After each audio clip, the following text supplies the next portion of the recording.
BNP গুজরাটের কসাই মোদিরে আনতে চাইছিল শপথের অনুষ্ঠানে।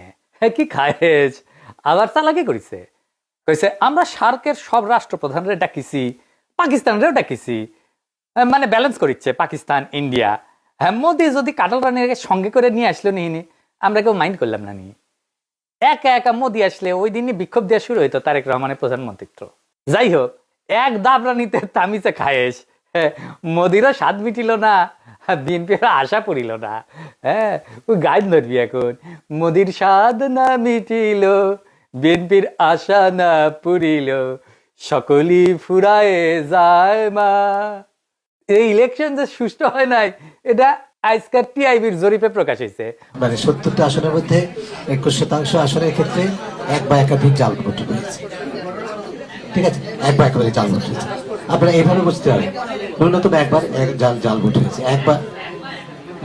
ন্যূনতম যখন বলছি তখন একাধিক হতে পারে, দুটো হতে পারে। ভোটের আগে বাক্স ভরা হয়েছে হাসিনার মতো, জাল ভোট দেওয়া হয়েছে হাসিনার মতো, আবার ভোটারদের কাছে ভয় ভীতি দেখানো হয়েছে হাসিনার মতো।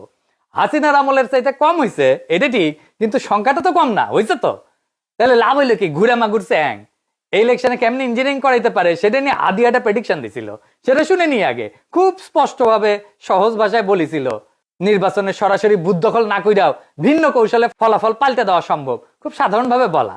আগে শুনেন কি কইছিল হাদি। এবার যেহেতু আমলারা সিল মারতে পারবেন না, আপনারা দেখেন এই মানে আমার হয় কি, আমরা যখন সিডাপের মতো একটা ভারী ভেন্যুতে কথা বলি তখন এত থিসিস অ্যান্টিথিসিস সিনথিসিস এরকম বলি যেগুলো জনগণ কানেক্ট করতে পারে কম। হিসেবটা খুব সোজা সোজা হলো যে এই প্রত্যেকটা কেন্দ্রে, একটা কেন্দ্রে মিনিমাম 10টা বুথ থাকে। তো আমরা জানি একটা কেন্দ্রে একজন প্রিজাইডিং অফিসার থাকে, কয়েকজন অ্যাসিস্ট্যান্ট প্রিজাইডিং অফিসার থাকে, প্রত্যেক কেন্দ্রে আবার পুলিং অফিসার থাকে, এবং এই সবাই থাকে ওই উপজেলা বা জেলার লোকজন, মেইনলি স্কুলের টিচার, কলেজের টিচার, মাদ্রাসার টিচার, সাথে কিছু ব্যাংকার, এরা এখানে করেন। ব্যাপার হলো আপনারা এটা খুব কমন স্ট্র্যাটেজি, সেটা হচ্ছে যারা আমরা যাদেরকে হেভিওয়েট প্রার্থী বলি মেইনলি, তারা যেটা করেন 5-7 জন ডামি দাঁড় করায় দেন। ডামি প্রার্থী দাঁড় করাই দিলে হয় কি, তার নামে প্রত্যেক প্রার্থীর নামে আবার পুলিং এজেন্ট দেওয়া যায়, মানে তার নামে এজেন্ট দেওয়া যায়। তো ধরেন আমি নিজেও যেহেতু একজন প্রার্থী, তো আমি প্রার্থী হিসেবে আমার কেন্দ্রে প্রত্যেক জায়গায় আমি একজন করে এজেন্ট দিতে পারবো প্রত্যেকটা বুথে। তো আমার এগেনস্টে যিনি আছেন তিনি যদি আরো 5 জনকে দাঁড় করাই দেন এবং 5 জনের এগেনস্টে আরো 5 জন সে এখানে এজেন্ট দিবেন, তারপরে যেটা হবে পুরো বুথের মধ্যে 10 জনের মধ্যে দেখা যাবে 8 জন বনাম আমার একজন। তো আমার একজন তো সে কুলাই উঠতে পারবে না।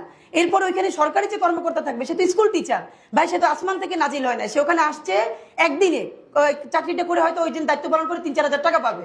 এখন যেহেতু সেই ওই স্কুলে আবার চাকরি করা লাগবে, তার কোনো শক্তি নাই ওইখানে যারা দখল করতেছে তাদেরকে বাধা দেয়া, কারণ সে স্কুলেও ফিরতে পারবে না, কলেজেও ফিরতে পারবে না। শুনিছেন তো? নির্বাচন কমিশন এটা শুনে নাই, শুনিছে, করে নাই কেন? নির্বাচন কমিশনের উচিত ছিল না এটা আমলে নেওয়া, আমলে নিয়ে ব্যবস্থা নেওয়া, সেটা হয় নাই। যাই হোক, গত ভিডিওতে আমি জামাত এনসিপির সম্মিলিত ভোট 35% বলছিলাম, এটা ঠিক আছে, কিন্তু এটার সাথে তো আবার খেলাফত মজলিস, এবি পার্টি, অলি আহমেদের দলের ভোট যুক্ত হবে, তাই না? তাইলে এটা 38.5% হয়। এটা আমাদের জোটের ভোট, এটা হেলাফেলা করার সংখ্যা না। তার মানে আমরা ভোট পাইছি 38.5% আর বিএনপি 51%, তফাৎ 12%। আমাদের এই 38.5%টাকে আমাদের 45% নিয়ে যেতে হবে।